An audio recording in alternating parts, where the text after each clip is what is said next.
Welcome, welcome, everybody. I'm Kim Duffy. I'm chair of the Holladay Historical Commission.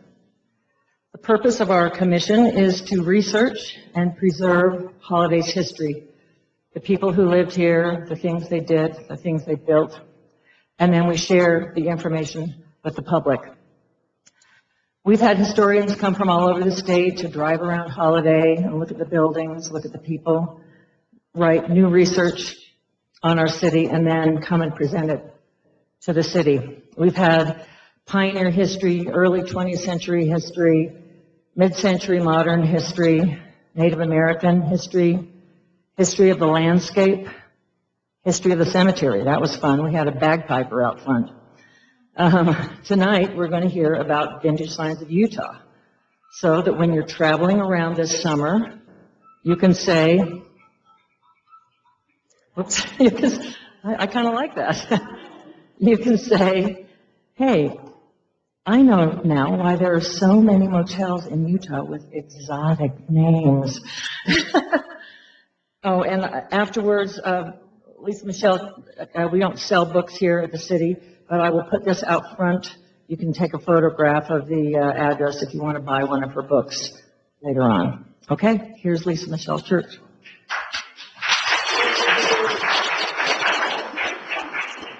Well, you guys are so great to be here. I really appreciate it. All right, so I'm Lisa Michelle, and I love science. I also love history. It all works together.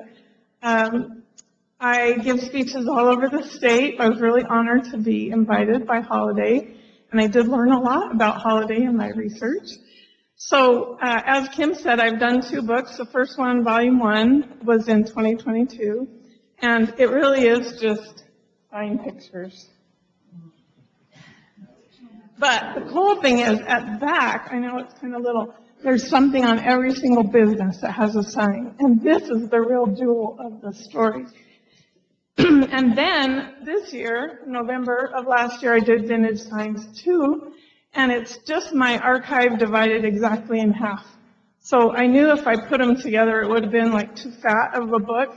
And I designed them for road trips. So you just get it, put it in your car, and then as you're driving around Utah, just look it up.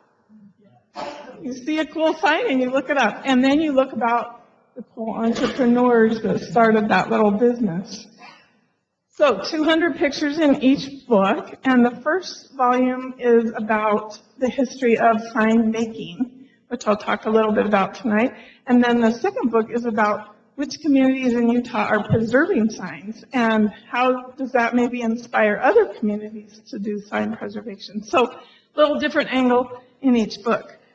I'm a recovering lawyer, so I do a lot of research, and then a lot of my research never makes it because I just get so excited about the different rabbit holes, and I just think, oh, this is so fascinating. But I thought, maybe not everyone tonight shares my excitement about signs. So I'll tell you my 4 reasons that you could consider signs as really exciting. The first one is signs as art. Because truly, a lot of these signs that we're going to look at tonight are just beautiful art pieces. Almost all the signs I look at, and my period is really from the 1900s to about the 1960s, because that's when the plastic backlit signs came in and they weren't quite as unique. But if you just look at that 60 years, almost every sign is one of a kind, and it was designed just for that business. And usually the business owner had a lot of input in how it looked. And so to me, they are art in the sense that the color and the shape and the pictures on it are very artistic. And you'll find out as I tell you who did that. So if you don't care about them for any other reason, just think of them as art pieces that you see along the highway.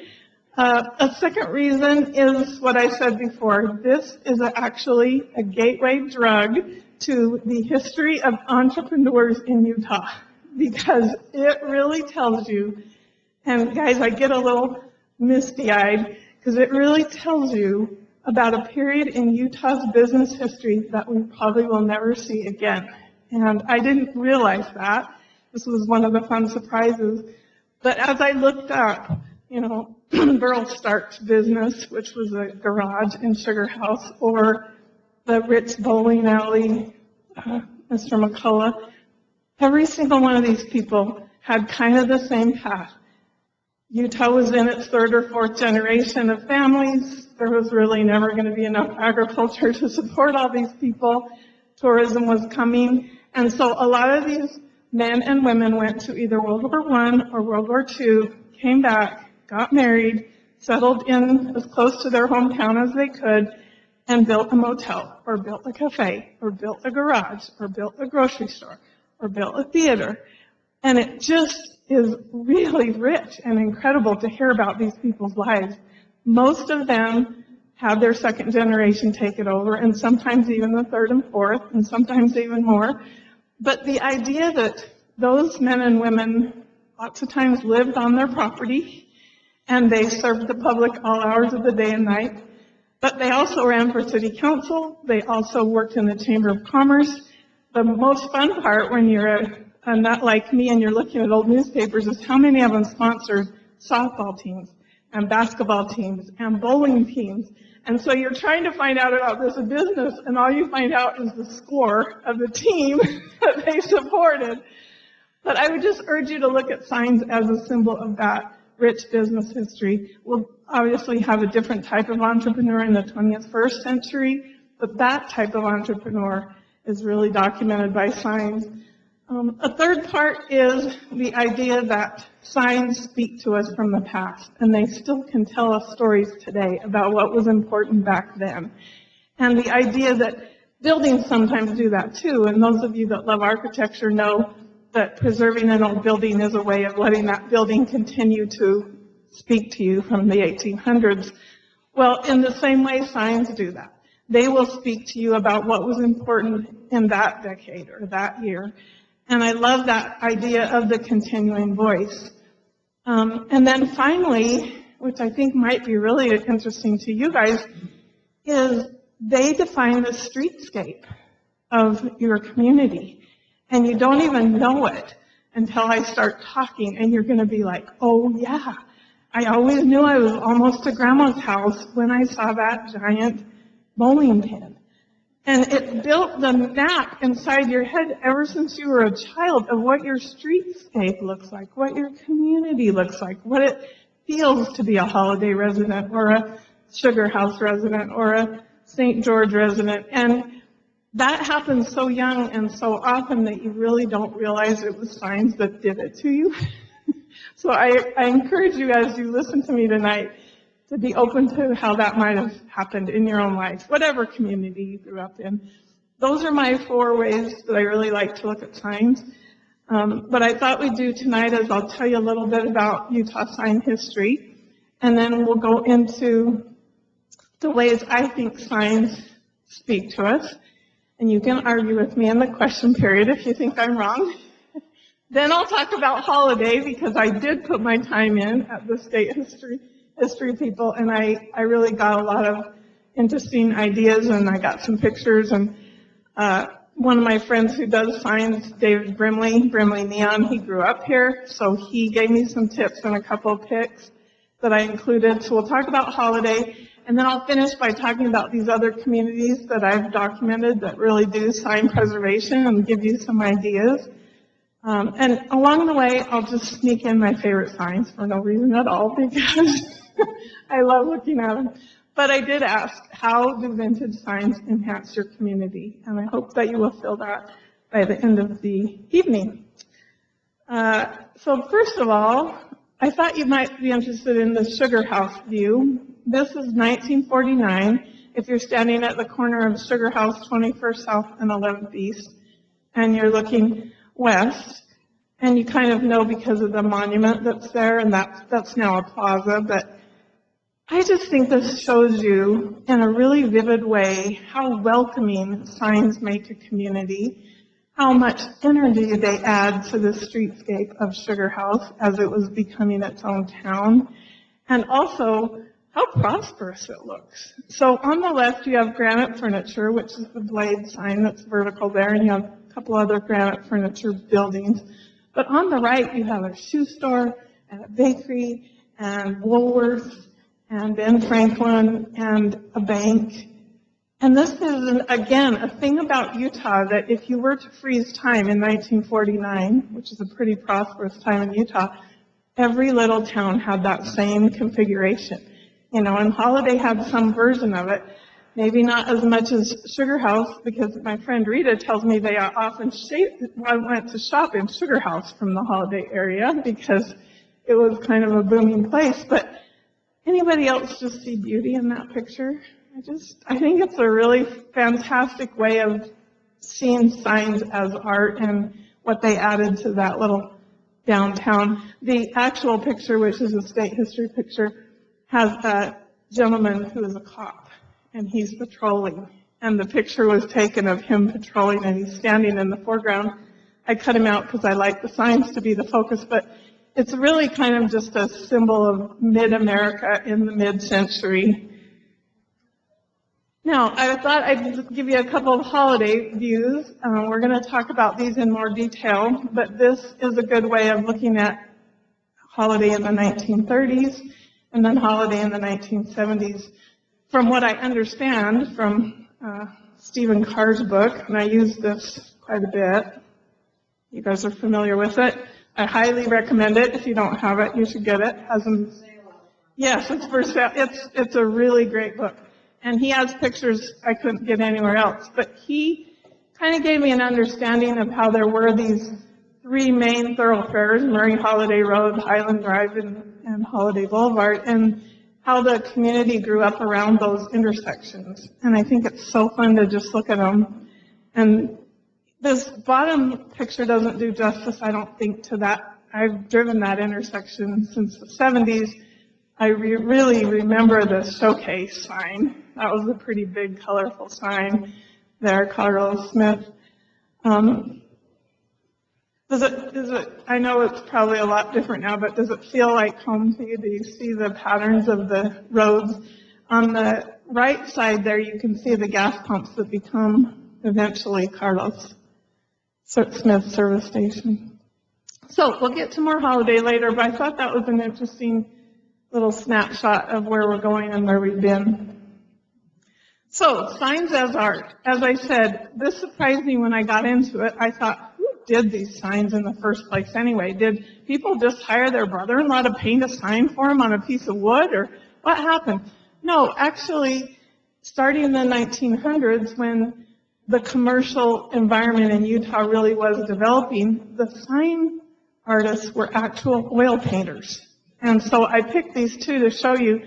Charles Peterson, his name was Charles Augustus Peterson. He was an immigrant from Scandinavian country, and he was winning first prizes and special prizes at the territorial fair, as we weren't a state yet, for oil painting, for still lifes. He was a very studied and capable oil painter who couldn't make money, surprise, surprise, selling his oil paintings, and so he became a commercial sign artist. And again, at the turn of the century, we're talking pretty much painted signs on wood, sometimes painted on metal. But there wasn't electricity yet, so these were illuminated. They were only good in the daytime. And then the other guy, such a winsome portrait of him and his kids. This is George Mack, and he had 3 sons and a daughter there. He was a German immigrant who grew up in Denver, Colorado, and again, turn of the century. But when you looked at the census for him in Denver as a 16-year-old, his occupation was artist. I'm like, well, 16, he already showed up on the census as an artist. So George was very, very talented. That's his ad in the newspaper. He was a sign painter, but also an interior decorator, which were two joined at the hip back then. That meant he could hang wallpaper and paint murals in your house. George had a great career, though. He was very successful, and then his sons that are shown there all became sign painters with him and moved into the middle part of the century with him. But they're just 2. There were others, and we're going to talk about some of the others. But doesn't that give you an interesting background on how signs were even designed?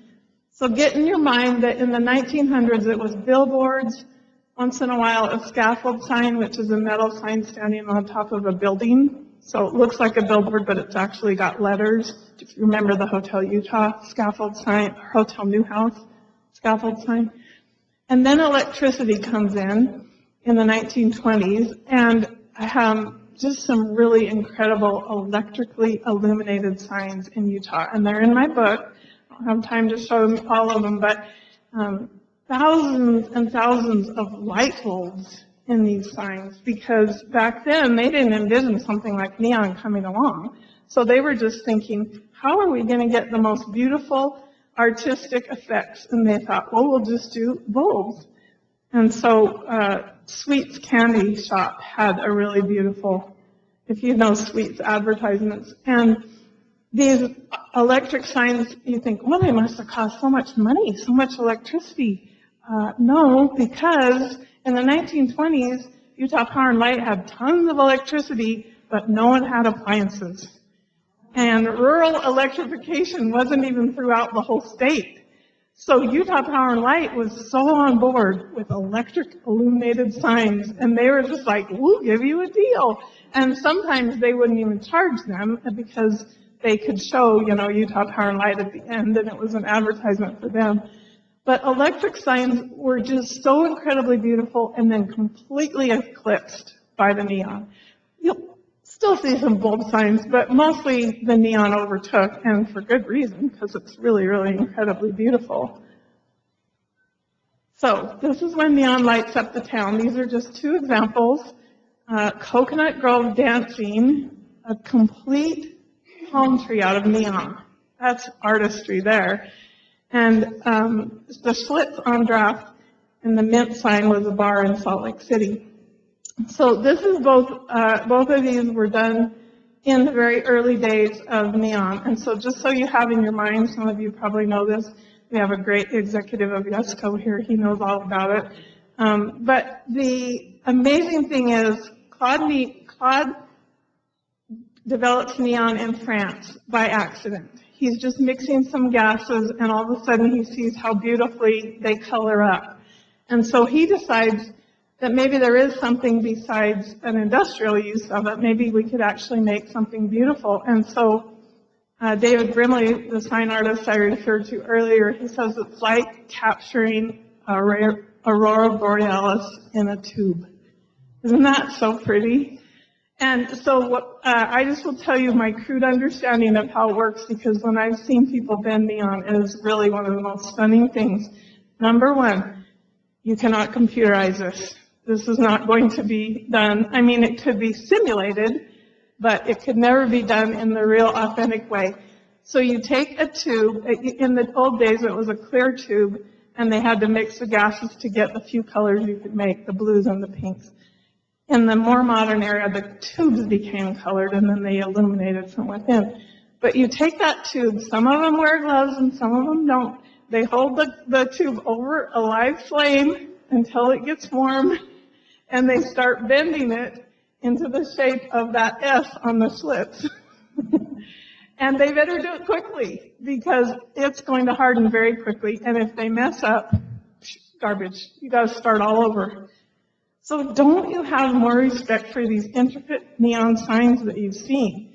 Even those letters, Coconut Grove, in the cursive, you got to be continuously doing it. And the other guy that I give a lot of credit to in the Rainbow Neon Sign Company, Vince Coley, he explained it to me like this. He said, okay, my dad would come in and he'd have drawn a sign. And the sign would actually be in my dad's handwriting, because there weren't fonts. So his dad had all these fancy handwritings that he could do for different signs. And we would trace it on the wall, and they had a thing called a pounce wheel, which makes little holes in the tracing, pokes little holes in it as you go over it, and then you throw chalk on it. And then you take the paper off, and on the sign is left this chalk outline that you've now got to paint. But you also have to bend the neon tubes to fit all those letters that are on there. It's just mind-blowing and so artistic. So when neon came to town, every town in Utah wanted its own neon sign. And it's so hilarious if you search on Utah digital newspapers for neon in the 1930s. There will literally be, and I quote some of them in my book, Fillmore got its first neon sign. And everyone came out to see it lit up. And then it was like the next week it's Vernal got their first neon sign. And so you just have to say, this is impressive that Utah was that, that excited about it. And really there were hundreds and then thousands very quickly in the 1930s. And you can see how some of it did take away from the electric light signs. This one is one of my favorites. Some of you might remember the Arctic Circle chain, but look at the channel letters across the top that have that little frosting, that little ice frosting. And then on the underside of the roof, all of that neon vent. And just, again, sign painting, all those signs that are painted in the windows. And then that lady standing there in her dress waiting for her hot dog or whatever. Anyway, everything about that captures the excitement, I think, of neon and the mid-century signs. So let's talk about who were the artists. I can't feature all of them, but if you want, in my book, there are more details. But Young Electric Sign Company, commonly known as YESCO, is by far the behemoth of the group. Young Electric Sign Company started in the electric era before neon. A guy named Thomas Young immigrated from England in 1909 as a very young boy. He was very artistic, it sounds like, from the start. His family settled in Ogden, and he was an expert at drawing and lettering. And then he got more training because he took correspondence courses from like the Chicago Art School and stuff to practice. And one of his first jobs was one I had never heard of, which is lettering on caskets. Now that was a sign of money. If you could get your name lettered on your casket before, no one ever saw it again. But probably perfected Thomas's abilities in lettering by hand like that. So the freehand lettering was super valuable back in the day. He started his sign company in Ogden as, again, an electric sign, but as soon as neon got on the scene, he jumped on board like everybody else. I love this story about American ingenuity because Claude patented neon, and he got international patents for it all over the world in the 1920s from France. And so, of course, in the first few years of neon in Utah, there was only one or two that were licensed as Claude Neon licensees. But American ingenuity being what it is, people found ways around it, and they called it Neolite or Opalite or something else when it was really just outside the patent neon. And within really a decade, Claude's patent just didn't work. It was just all over the place. The insanity started at a Packard car dealer in Los Angeles in 1924. The Packard car dealer had seen a neon sign in Europe, and he thought he'd put one out in front of his car dealership. And it got him lots of traffic, not car sales, but just people driving by at night to see this amazing neon that they couldn't see anywhere else. And it made national news, and once that happened, as I said, it found its way to Beaver, Utah, and St. George, Utah, and everywhere. And so Thomas Young really had the genius to take advantage of that and became early on, Young Electric Sign Company was a very, very early adopter of the neon technology. So you will see thousands and thousands of signs over the years that they have done in the Intermountain West. They also, you would know if you pay attention, that they were the first on the scene at the Las Vegas Strip in the 30s. And they built the Boulder Club sign, and they built Vegas Vic, and pretty much everything up until the Allegiant Stadium today. So this is a force to be reckoned with, YESCO. And I'm really excited to present some of their work. A little bit smaller scale, Brimley Neon, Brimley Brothers. It was Leonard and Harvey. They were in their 30s in 1930 in Salt Lake, and they thought, what is this neon stuff? Got in their car and drove to Chicago and just poked around until they found people that were bending neon, and they just watched it and watched it and watched it and bought the equipment and put it in their car and drove back to Salt Lake and opened Brimley Brothers Neon.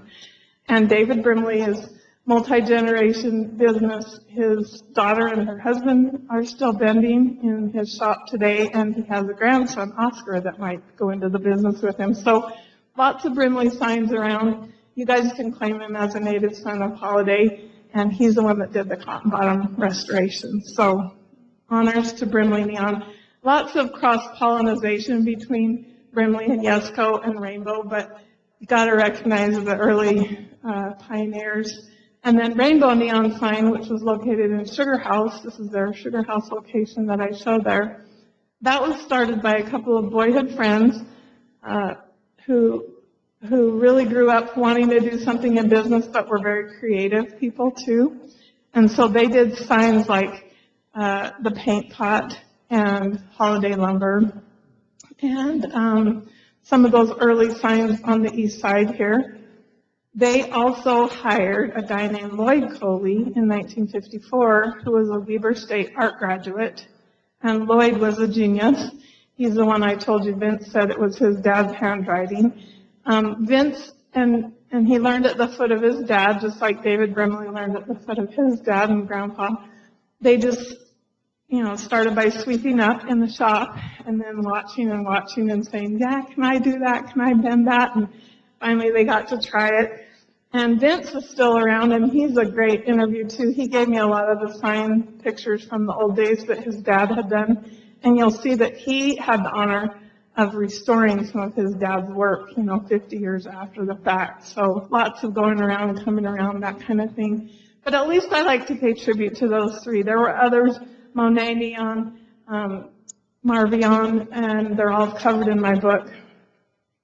Okay, so let's talk about what signs can do for you. Signs as wayfinders. I really like this idea because how many times you have said, or someone has said to you, you go a little bit past the big cup of noodles, or, if you go to the water tower and turn left, and you don't even realize you're actually a sign encyclopedia and you didn't know it. So, here's a quote that I really like. Unique signs helped build the map inside our heads of who and what our community contains. And that's Brigham City sign says it's the world's greatest wildlife refuge. Who and what our community contains, what it values. So if you look at Brigham City, they value overalls and candy and ducks, and what it wants the world to know. And to me, that just sums it up right there, that you cannot believe a sign could mean that much, but it really can to a community. This water tower at Trolley Square was built in 1908 because fire was a big danger in trolley barns, and so they needed a lot of water on site at those trolley barns. And thank goodness Wally Wright, who developed Trolley Square in 1972, decided, I'm going to keep it. Nobody's worried about it anymore, but it's beautiful. And he got the idea of putting 60,000 lights on it back in the day, in the 70s. And, when I came up here to college, I'm from California, but I came here to college and I just would look out my apartment window every day and see that Trolley Square water tower. It's a huge part of my life. And it's still there, LED, light emitting diode, no longer electric or neon, but still very beautiful and really a great example. The Brigham City sign was 1928, and the businessmen on that street paid for it. Yesco built it, and they've done lots of remodels of it over the years, but still there, still shining bright. A couple of others. See, you guys know the double scoop cone. Snell Groves along 21st South. And this, to me, is a really beautiful sign. It has a very unbeautiful brother on 4th South. You guys know? They painted it black. Why would they do that? Jimmy Jones? But it's still up, so I'm not complaining. The sign's still up. Someday maybe someone will paint it again. So, Yesco built these, and they're really incredible signs. They're nationally known because they're so famous. And luckily, Sugar House has kept this one up, even though the building is long gone. The company is out of business. Now it's starting up again. Yeah, that's, Rod was just telling me that from Yesco, that they are interested in maybe getting a new cone. But the good thing about Sugar House is they've kept it up untouched, and they've also kept the big, huge Snell Groves cursive sign that was neon. It's in storage. So if we could get the developer to use that in the building that they build there, it would be an amazing sight. But I love that. I think it's a great wayfinder for all of us. I mean, when I told you there was a brother, an ugly brother, you immediately knew about the black one. So Villa is another one that should be probably near and dear to your hearts because it's right there on Highland Drive. And Dr. Adib, thank goodness, kept the sign. You know, movie palaces went the way of the world. But in 2000s, he decided, I'll just keep the sign. He paid his own money to restore it, to feature his rug gallery. And he didn't really do violence to the design. And so I just love him for that. I think the Villa sign is, again, one of those things that you measure everything by as you're going down, up and down Highland Drive. It also was one of the biggest theaters in the country when it opened, the biggest screen. It had the longest running premiere of South Pacific. 9 months. I know, you guys love South Pacific.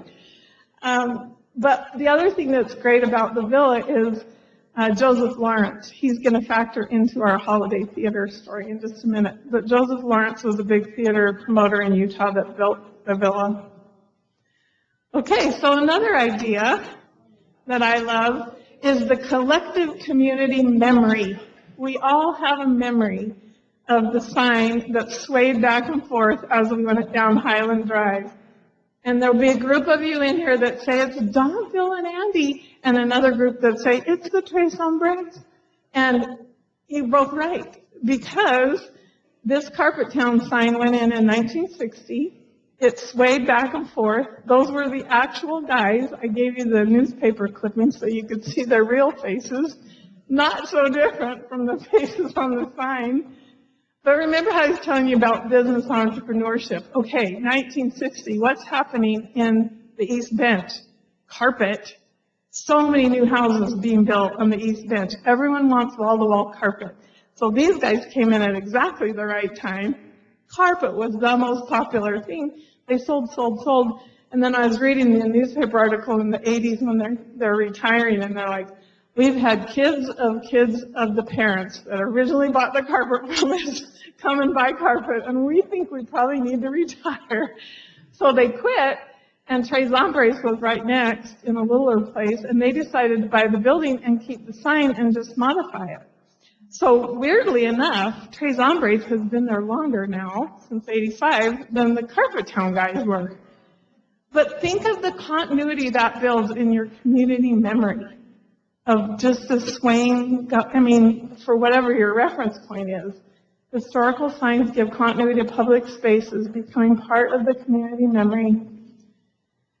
And then I gave you these three from, these are all ones that you can see from a long way away. The Rhodosphere at Granite Furniture in Sugar House, 21st South. One of the most unusual signs in the whole country. There were only 900 of them ever built. And this guy named Warren Milts hand drew little sketches for him, which were intricate. They rotated around, and they rotated around. Yeah, counter rotation, thank you. And they were originally neon.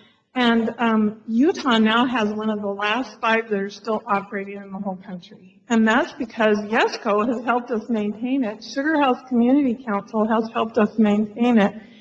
A guy named Steve White that works for YESCO was telling me the story of retrofitting it with LED a few years ago. And he said, as much as I love the original neon, putting LED made it much cheaper to operate and much more weather resistant.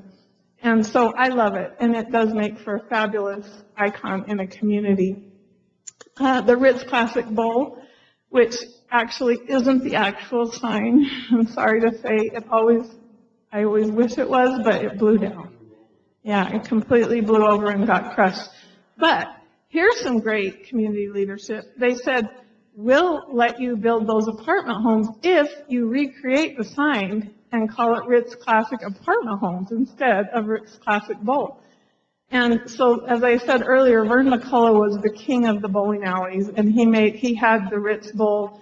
And at this time in life, in the 40s when he built that, bowling tournaments from national bowling teams came here all the time. And Utah had some of the best bowling alleys, this one and the one up on South Temple. I got to help with a bowling alley sign it was a couple of years ago, but this lady calls me out of the blue, I hear you like old signs. And I'm like, yeah, why? She goes, well, my sign got hit by a drunk driver, and I don't know how to get it fixed because I want it to look the same.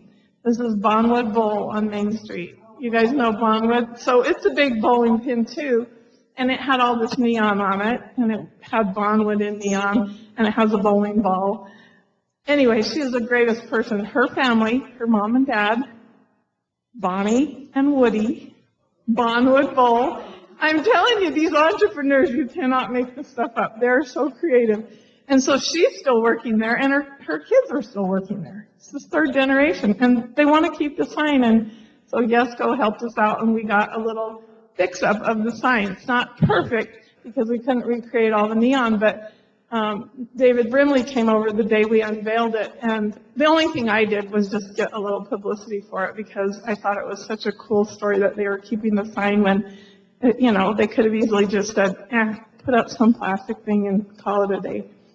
And then Stark Automotive it's just a cool sign because I think it's Earl Stark's actual handwriting on the back of a napkin. And now that I told you about how hard it is to bend neon, aren't you just in awe? A wheel, a line, motor, tune-up. It's not that big, and he got a lot on that sign. This is the work of Guy Coley, Vince Guy Coley, and Lloyd Coley originally built it in the 50s, and Vince got to restore it. Okay, the cool thing about these three signs, and you'll see a lot of them in my presentation, none of these businesses are still there. Isn't that kind of cool? Just the signs, but the signs live on in a way that the business couldn't, and thank goodness. All right, I can't be too preachy, I know. I'm not just... Okay, signs as voices from the past. If you haven't got caught by the way marking or the art, look at how the Delano Motel in Beaver, yes, it is an exotic name, Kim. If you go through the motels, one of my other speeches is on roadside motels, so you can have me come to your group for that. But I have inventoried all the roadside motels, and I wrote articles about the ones in St. George especially, because at one point it had a town of 5,000 people and 30 motels. So lots of fun motel history. But I've met the lady who runs the Delano. She's the third generation. And yeah, they came up with a name, and they put either L or D in front of it to make it sound exotic and cool. And it isn't just Utah. Everywhere they did that. El Rey, El Capital is one of the Fillmore motels. But what I love about this sign, hopefully you guys can guess, is color TV is right next to free Wi-Fi. So those are the bookends for the century, right? In the early days, you looked for color TV or a swimming pool. And RCA would give motels those color TV signs for free if they bought RCA TVs, but it worked so well for the motels, they were thrilled. But nowadays, not so much. People aren't really. And as I say in my motel presentation, it's because the motels had all the things you didn't have at home. They had full tile bathrooms, they had air conditioning, they had the beauty rest beds, they had the RCA TVs. Those are all things that were just coming on in the 50s, and maybe consumer culture did catch up with them. But free Wi-Fi, that's still a thing, and people do stay at the Delano because of free Wi-Fi. I also just love the sign with the flag.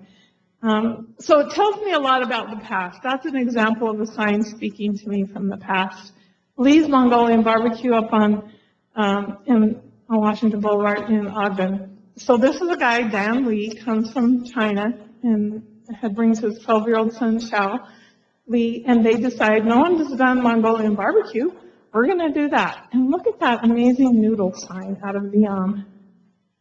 And Xiao still runs it, and he's a grown man today. But he said he grew up in the restaurant, he loved it, and everything about it to him is worth saving. So a great example of an entrepreneur.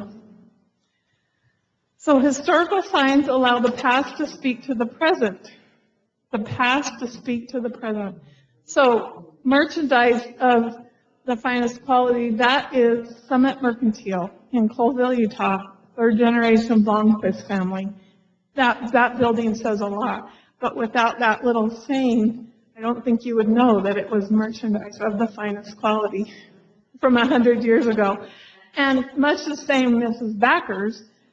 I mean, if that sign wasn't on that building and that amazing little lion shield thing, you wouldn't really know. It would be interesting, and it's a pretty building, but the sign says, "We were in the pastry business for 800 years in Germany, and we immigrated after the First World War, and we built West Side Bakery, Mrs. Backer's Pastry Shop, and we're still here. 100 years later." That's the kind of commitment they have. And they haven't tried to change or modernize or make it look fancier. It's just as fancy as can be the way it is. So I do think it speaks to us from the past. Historical signs once allowed buyers and sellers to communicate quickly because they use images. And this, I thought, was the quintessential image. Somebody actually did a neon Salt Lake Temple. And that is still up on South State in Salt Lake. You can drive by it. And the people have paid to get it redone, and I'm so happy. But surviving historical signs have not lost their ability to speak. That's what I love about it. By communicating names, addresses, prices, images, other fragments of daily life, they also bring the past to life. Caesar, you've got to love this guy. Caesar Boswell, unfortunately he's passed away, but he was a fixture on State Street forever. He's right at the middle of the valley, and he said in his slogan he was between heaven, the Mormon temple, and hell, the prison. And he put his Harley motorcycle place right in the center, and then he put that motorcycle up there with a skeleton on it. It tells you all you need to know about the operation, just the images. And like I said, we have lost Caesar, and some of the signs gone now, but I love that it's there. Rogers in Ephraim, I say Mount Pleasant, but it's Ephraim, he has shakes and salads and fries and pie, and that's in the third generation, too, of people operating. You can tell it's a little hand-painted, but it did start out as a Dairy Freeze, which was a franchise. Okay, so are you convinced that they can be art, that they can talk to you, that they're really interesting entrepreneurial history? Let's launch into the holiday part of it, because I think this is really fun. So you can absolutely correct me. I am no holiday expert, but I love this for a few reasons. First of all, Hiram Nielsen builds a store in 1880. On the left, that's a 1920s photograph. He's standing by a gas pump. Everyone was in the gas pump business in the 20s because how many cars were there in Utah? 851. But they were coming. Within 5 years, there were thousands and thousands, but in the 20s, there were only a few hundred. I don't know how many passed through Holladay, but he's on board. He's got the gas pump. A few years later, in 1930, he's not. That picture next. But he's got the amazing RCA Victor radio ad. And that's what we call a ghost sign in the business, because those were painted on buildings, and then they became more and more ghostly over the years. I have a whole bunch of ghost signs in my book, and you gotta check these out, people, because they are going. And there's lots of debates around the country. Do you paint them, or do you leave the original patina? And Kim is a don't paint. I kind of am a don't paint, but I'll tell you, it's so beautiful when you see one that's well done and still readable. And these are jewels, jewels, jewels. Every big city in the country is wrestling with what to do with them. Obviously, this one is long gone, but you might have things. Often what happens, and I do this, I show you in my book, in Richfield, the building next to it fell down and revealed this perfectly pristine Henry cigar sign, which is one of the most colorful signs. Next time there's one in Salina and one in Richfield that got revealed that way, and you just want to cry. It's so beautiful. When COVID was going on, I went downtown. I was at 4th South and State, and I looked over, and there was a sign that said in red painted lettering, George's Hat Shop. And I just went, where has that been all my life? Oh, the Jackalope Lounge had put their sign down for a few days to repaint it, and George's Hat Shop was underneath it. Of course, I caused a wreck, and I got out of my car, and I took a picture. It's in my book. But it's long ago. It's covered up again. So these ghost signs are really cool, and I love seeing that picture of the one, which was by then the Holladay Mercantile. And if you know your history, you know that ZCMI came through and took all the mercantiles in all the little towns and made them part of ZCMI. So it was a little bit, it was changed, the brand. At the front top, it says Nielsen's 1880, but now it says Holladay Mark on that very top part. So just a cool little history there. I think those are both gone. Yeah, it burned down, and I'm going to tell you about the theater fire. But let's look at the meat market, because I was so in love with this meat market, and I was thinking, I'm going to drive around and see which building it could still be. No, it burned down too. But it was William Ness Meat Market, and it has, you can't see it so well, but that lettering on the left says ice cream cones 5 cents. And it's beautifully painted in the era I was telling you about, where people hand painted these signs, and they're real artists. Also got an interesting spelling of Holladay on the awning. It burned down in 1916, and then a few years later, this Jacob Peterson built his service station on the site, according to Stephen Carr. And this one has tons of good signs. You got to look up close. You'll see a Vico oil sign. Utah Refining Company sold Vico oil, and the Vico was the motor oil. And then at the top of the pump on the glass bulb, it's PEP, P-E-P. That was the gasoline product. So those guys at Jacob Peterson's were very loyal to Utah Oil. Just a lot of cool stuff and details in that picture, and I was so happy to see it there. And so you get a sense that there was a lot of signs in the old days, in the Holladay. So let me tell you the theater saga. I thought this was really fun. So the very first theater, as I understand it, was in that Hiram Nielsen building that I showed you. And they have that beautiful hand-painted Holladay Theater sign on the front of the building now. I don't know about the guy in the sled, but this is 1935. And then in 1937, fire from film blast grazed theater and the whole building. And nobody was killed as far as I could tell. The Holladay Theater in Holladay was in ruins today. And the way they described it was an explosion of the projector. So amazing that the projectionist got out. But what happened after that was a little fight broke out, because one group, and his name was Earl Belknap, but he had 50 people helping him, was going to rebuild the theater at 4662. And another group, but one, built the Olympus Theater at 4850. So this is a beautiful marquee. You got, I mean, this is stunning for 1938. This is very beautiful and quite proud looking there for Holladay. That building and all the Art Deco kind of design to it. And the theater opened. It was 600 seat show house, entirely modern. It was concrete because they were afraid of the fire. But it opened up. This is a newspaper clipping from the Trib, and did pretty well except for two things. Earl Belknap was still trying to build his theater, and there was an agreement by Joseph Lawrence. Remember I told you he was the big kingpin? And this was turned into be a lawsuit by the guys that ran the Olympus Theater. Joseph Lawrence only sent movies to the Olympus 30 days after all of his theaters got them in the Salt Lake Valley. So not good sportsmanship there. So what happened was the theater kind of, ekes out a living, but obviously not very competitive. I don't know if any of you remember this theater, but I wish I could have seen it. It looks like it would have been amazing. But this is a drawing of Earl Belknap's. Isn't it beautiful? And I say, never built, I guess. Because what happened, and that's another picture of the Olympus, a little lighter picture of it up top. So the Olympus sold to Joseph Lawrence. I wonder how that worked out. But Joseph Lawrence did operate it for another few years. I never found anything else about this rendering, but it's certainly a beautiful rendering. Wouldn't it have been cool if Holladay had both of those marquees along Holladay Boulevard? And it was called the Holladay Theater. Well, Joseph Lawrence did eventually call his the Holladay Theater.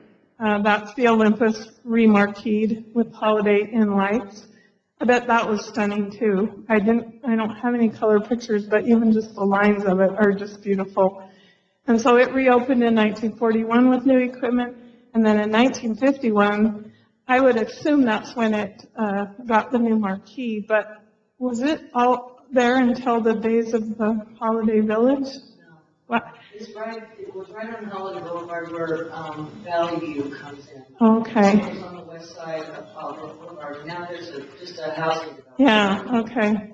Well, it was certainly beautiful in its day, and you can be very proud of all three of those marquees. The first one, the hand-painted one, and then the Olympus one, absolutely stunning. David Brimley gave me one of those photographs. He said he remembered it as a kid. And then finally this Holladay iteration, which was very heavily advertised throughout the mid-century.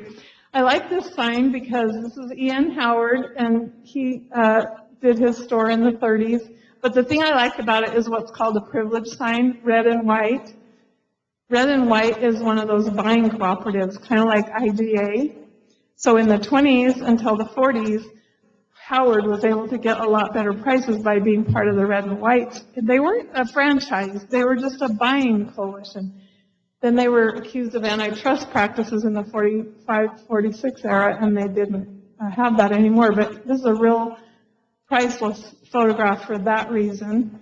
And also, he has a gas pump. Like I told you, everyone had a gas pump in front just in case a car drove by. It's very artistic, that sign. Okay, let's talk about Burton's. I love Olympus Lumber and Hardware. I love 70 years, and the sign's still there. Please don't ever touch it.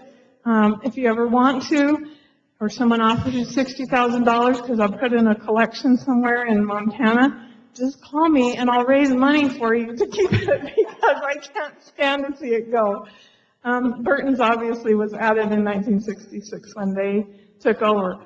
But I love the history of it. Look at this ad, and a brand new service. Miss Alice Welty will come tell you how to remodel your house for free if you buy your lumber and hardware at Olympus. Free orchids to the ladies. That's 1950s.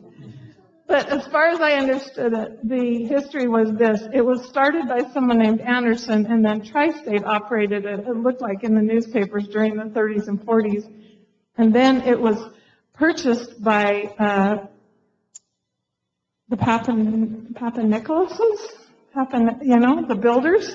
And they've built most of the town's housing, too, so it was probably really clever that they owned the lumber. But they bought it and owned it until 66 when the Burton people bought it. And they were also pioneer lumber family. So you have a great history in that sign. I believe the sign would have been put up by the Papa Nicholauses when they bought it in 54. But no proof of that. You might have better research than I do. But it looks like a 50s sign. And then, as I said, 10 years later when Burton bought it, they stuck the name on top.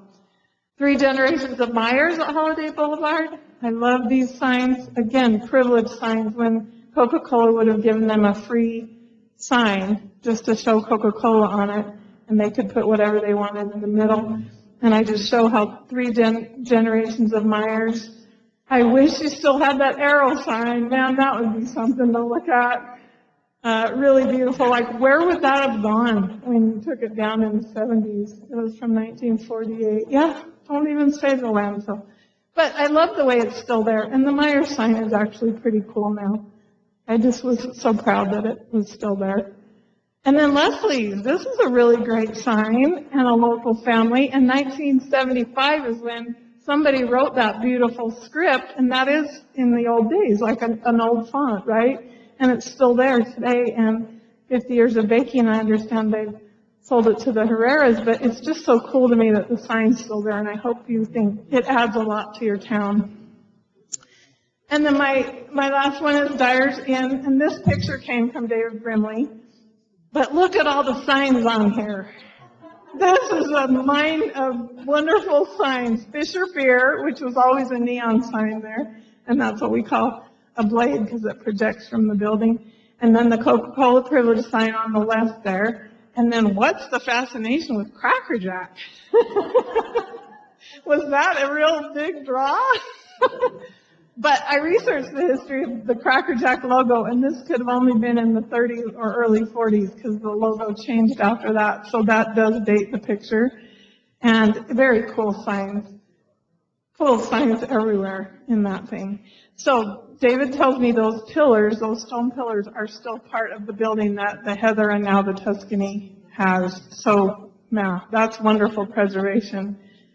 And then the story about the cotton bottom, you all know that, but I was so excited. Well, first of all, when I was doing the signs and it came down, I thought, oh no, did we lose it? But it was just Brimley doing a restore, and he said that for the owners, he painted it all bright colors, and they said, no, take it down a tone, because they wanted it to look like the original patina.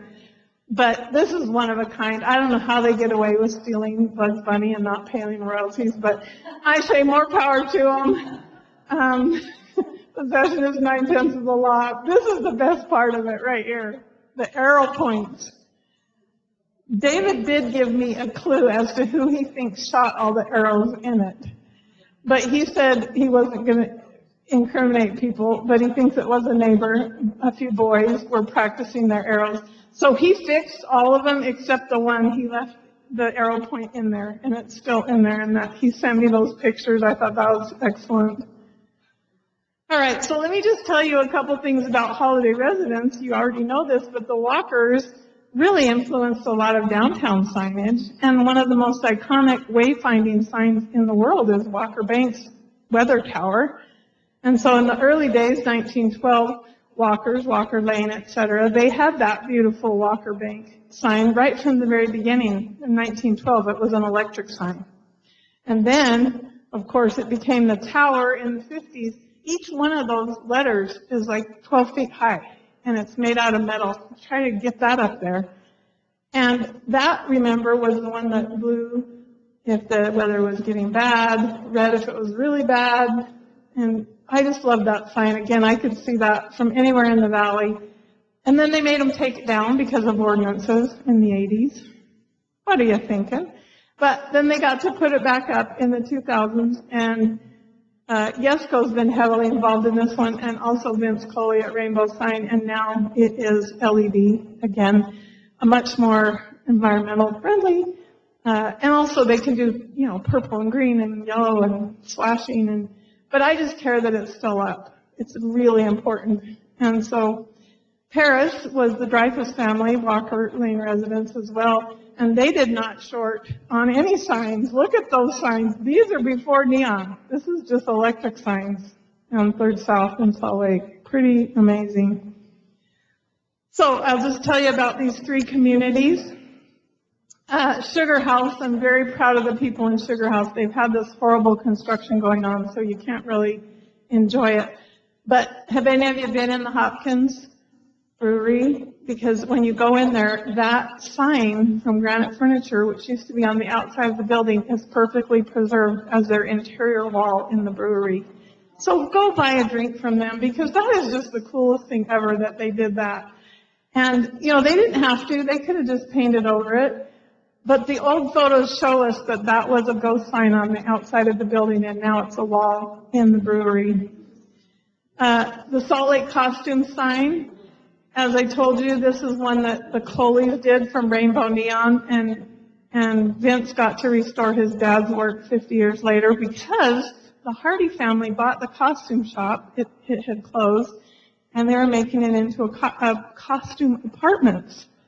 But they wanted to keep the sign. I love that. And so they paid Vince to fix the sign up.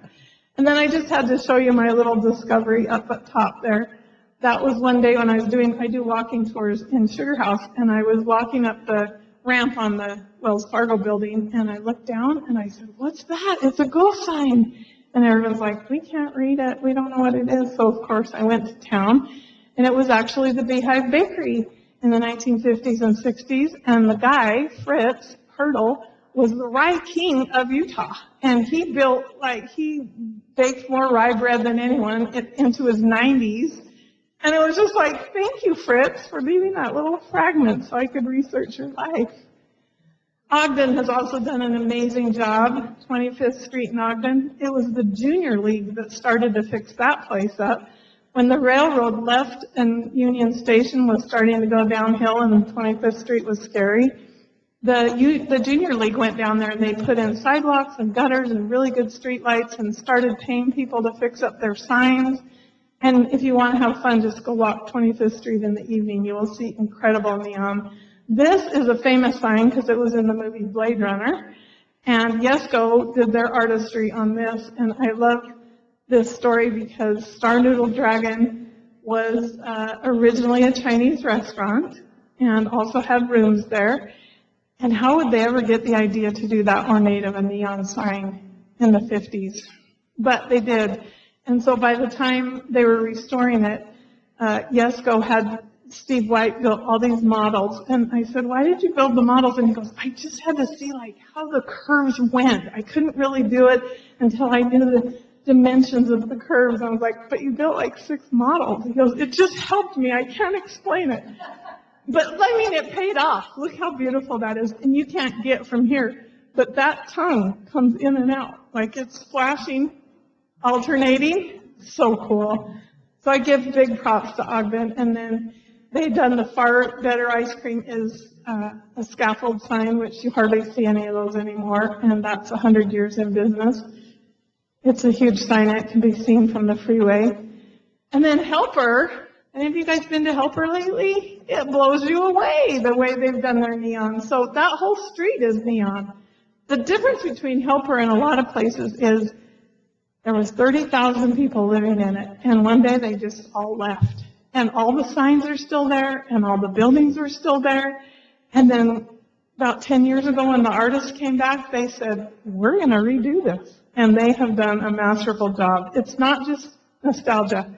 It's really cool what they've done there. Brimley Neon's done a lot of the restores. Other people have done some. I give credit to a guy named Gary DeVincent because he owns a lot of these buildings. And he said to me, I'll tell you a secret. Sometimes I buy the building just for the sign. I'm like, yes, you're my kind of guy. But the Lincoln Hotel is his motorcycle shop now. And all these things are Airbnbs. So you can, verbo on whatever. This just shows you the work that went into restoring the Strand Theater sign in Helper. This is before and after David Brimley doing that, and what an incredible example that is. So I'm hoping that got you a little bit excited about signs. In my first book, I didn't put any signs that weren't still standing because I was trying to be religious, like you gotta be able to drive around and see these signs. Then people bugged me so much, and they're like, but what about the D-Clown? And what about... And I said, all right. So in my second book, I do have gone signs. I just picked my favorites. It may not be your favorites. But I was asking the Yesco guys, where's a good D hamburger clown? And I've seen black and white pictures, but I haven't seen any color ones. And they hooked me up with this great guy, Dave Giroux, at Image Sign, and he had the original rendering. Before they ever built the sign, this has all the measurements for building the sign. And I think it shows the intensity of that clown. And kind of the mania that was portrayed. Maybe in the plastic version wasn't as scary, but I love that. That's in the book. And then Kitty Pappas, I just love her story because she and Johnny got married right after the war in Reno, Nevada. They wanted to make their way in the world, wanted to work in a business together. So they came to Utah and they bought this little ramshackle diner, and it was luckily right next to Slim Olson's, the biggest truck stop in the country in Woods Cross. And so they realized quickly, we're going to get some business. So Kitty saved all the money until they could get the biggest sign that could be built so that it could be seen from the freeway. And originally it said Johnny Pappas's Steakhouse, but Johnny died pretty early.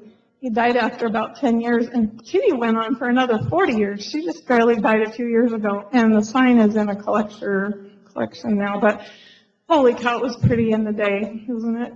And then the Mayflower sign in Salt Lake. If any of you did fancy dinners on Main Street in Salt Lake in the mid-century, that was a guy from Glaus Bakery, which the Leslie people had worked for, and he did the Mayflower Cafe, and then other bakeries down there, Beau Brummel, and you guys probably remember some of those Glaus pastry. So I just love that sign because it has an actual Mayflower, and it did, again, it moved like it was rocking on the sea. So I love this quote. This kind of captures it for me.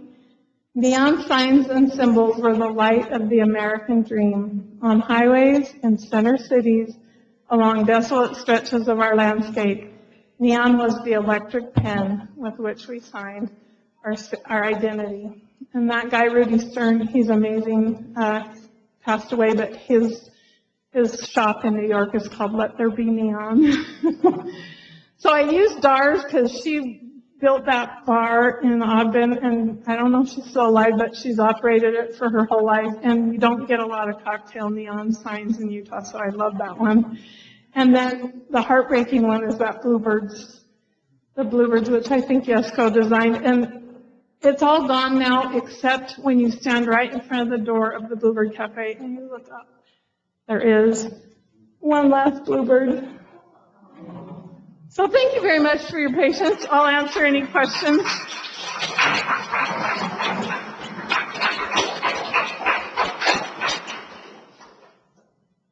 Yes, Kim. Why did they outlaw blade signs? Yeah, great question. So yeah, of course, I used to think community beautification was a good thing, but it's become my enemy. So it is very interesting to research this, and I don't know if I'm so, rabbit hole, but in the 70s, they looked at that, for example, that sugar house picture.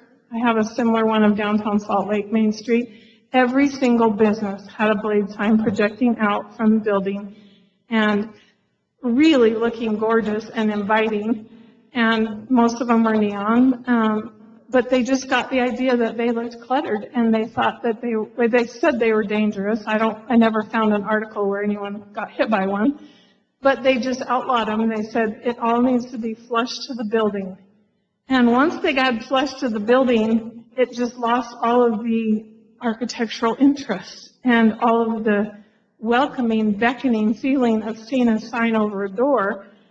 Plus, you could see when businesses were open because the sign was on, and that was really a big part of it. And then they came back, it's like they didn't allow murals either. I mean, there was all those wall signs, and then there weren't any allowed for years and years.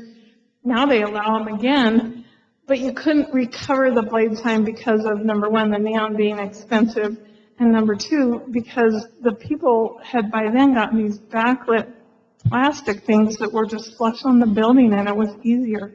But when you look at a streetscape down the street, if you're standing in front of the building, not so bad if it's well done. But if you're looking at the streetscape, you really see the difference of the inviting, welcoming.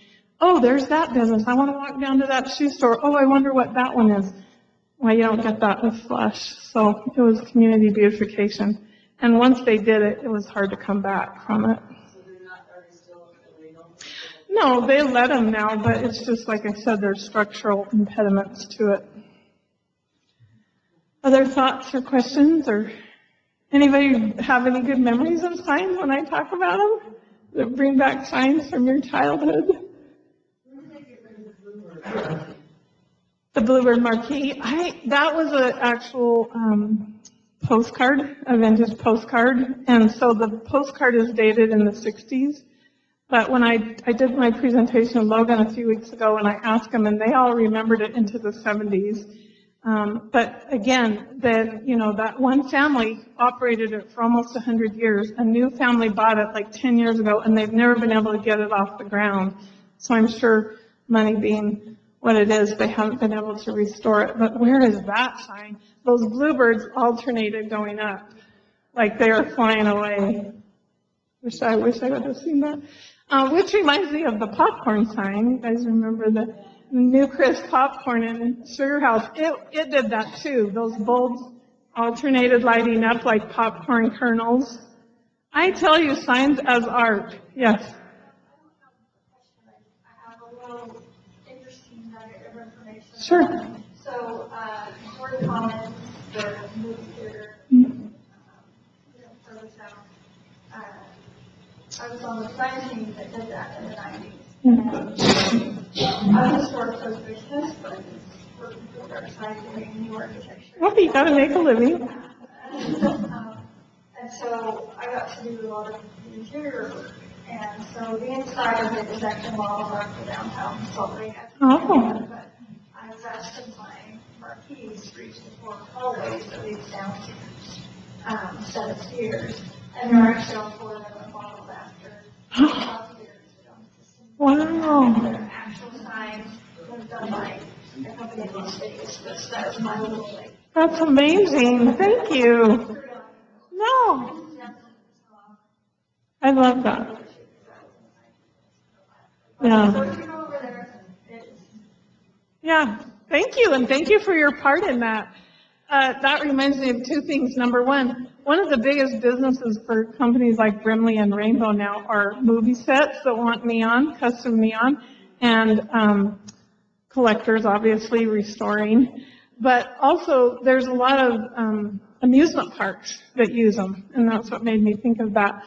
But when, they're doing a new museum of Utah up on the Capitol Hill, and the lady that was in charge of it called me one day. This is a dream. It didn't actually happen, but she called me and she goes, "Can you find us a movie marquee that could be harvested and put in the new museum, just like you're saying, as like a hallway divider from one exhibit to the next?" And I'm like, "Oh yes, here's this one, here's this one, here's this one." I said, "Don't take any that are being used. But the ones that are abandoned, I feel like is preservation, right?" She could never get the money for it, but I do think that's a really good use of it. Another pet project, if I could dream, would be someplace like Sugar House Park or even Fillmore Park, where they just take down the signs before they get totally wrecked and just put them up on poles along the path and a little plaque that says this was the entrepreneurial history of this town. And, we don't even have to maintain them. Just put them there so that we can enjoy them, and it would be, I think, such a appealing thing for a park. But anyway, don't get me started. Yes. Yes, I'm sorry about that. So I just can't deal. Yeah, it's at the King's English. You guys know the King's English Bookshop on 15th and 15th. So they have had it, and they've been so supportive of all my books. I did another book on historic apartments in Salt Lake that's right there. So the King's English has plenty of them, and it's cheaper at the King's English, so I really want you to go there. But if you don't want to go there, you can buy it at Amazon, a little bit more. Just Google it. I know, but I'm just full disclosure, because sometimes people say, "Oh, I found it on Amazon," and I think, that's too bad, because I really want the King's English to get it. You can also buy it online to the King's English, like they'll ship it to you. You don't have to go to their store. But that's those cards. And I got some free stickers up here, and you can come up here and look at the books just to see them. And I already have one fan, Kelly, who already had my book, and I was so excited. Thank you, Kelly. But yeah, you can just Google it. It's pretty easy to find. And yes. There's a sign that was on the S curve on 4th South, the Wonder Bread sign. Yes. Yes. The girl had a Yeah, and she rode her bike. Yep, I've seen a picture of it. It was a scaffold sign. There was one in Sugar House, too, on 21st South and 13th that was big like that. The Wonder Breads were amazing. There is a picture of that in my second book, but also you have to remember Wonder Bread got sued for saying that they were so healthy. Remember, it was like, develop strong bodies 12 ways, and then they're like, we can't quite come up with 12. But they were advertising geniuses. I agree with you. That made a big impression. Other comments or questions? Yes. In all your work, do you have any favorites of these signs? Like a favorite child? Yeah. I mean, it really is like that. The Sands, which is the one in St. George. This is a motel in St. George that I absolutely love. And this is a family, St. George was just like everywhere. By the 50s, they couldn't support their kids and grandkids.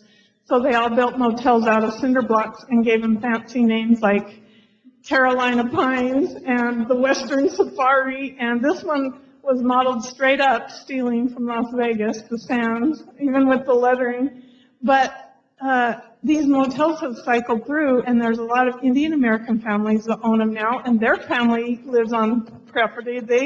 Their kids work in the motel, and this guy has kept that sign lit, and every time I go in and tell him thank you. So the Sands is one of my favorites, but honestly, it's like every day. I can't drive from here to St. George without getting off the freeway and looking at the Sleepy Lagoon in Beaver. Is it still there? It's so scary now, but it's still there. But every time I think it's going to be gone. That's just how you get attached to them. They just, they become like little children, and you love all of them for different reasons, I guess. Yes. Asian restaurants, John Kwan. Mm-hmm. Several restaurants. Yes. The Hawaiian in particular. The Hawaiian I would love to see that sign. I could not find a picture of that. We had the Beach Boy out in the 9th South and about Main Street. Yeah. The remnants of that sign are still there. Is that right? You know how once you get the pole up, Yeah. You can keep it up, yeah. I know, and the sign in Sugar House, the Kong Zhou, remember that was the Chinese restaurant there? And that actually is the Chipotle. And they didn't take the sign down. They just, Kong Zhou. But yeah, there's so many on Main Street in Salt Lake. There are China Village and China Seas. All of them were they were outstanding signs for the detail. Third South between Main and State. Third South. Yeah, it was in the, what has become the name of that building that was renovated Oh yeah. in the 80s, I guess, or maybe the early 2000s. On Third South.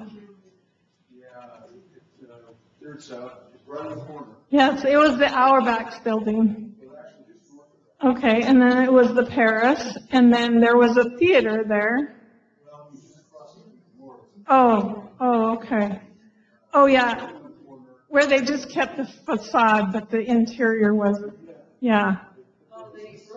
Yeah, Brooks Arcade. There was a beautiful Asian restaurant. I'll have to look for that. That's a good tip. It's not the Club Manhattan. It's in another restaurant in town. I've never been able to find it, but people tell me it is. We're on Instagram, all of us weird sign lovers. I'm Relentless History at Instagram, and Neon Lover 801 is the best. He's got thousands and thousands of signs. He's documented them all, and I'm like, tell me where that Manhattan sign is, and he's like, nope, it's a secret. But we're a community. We share our sign tips. Anyway, you guys have been great. I appreciate it. Come up and look at the books or ask me questions. Thanks for having me.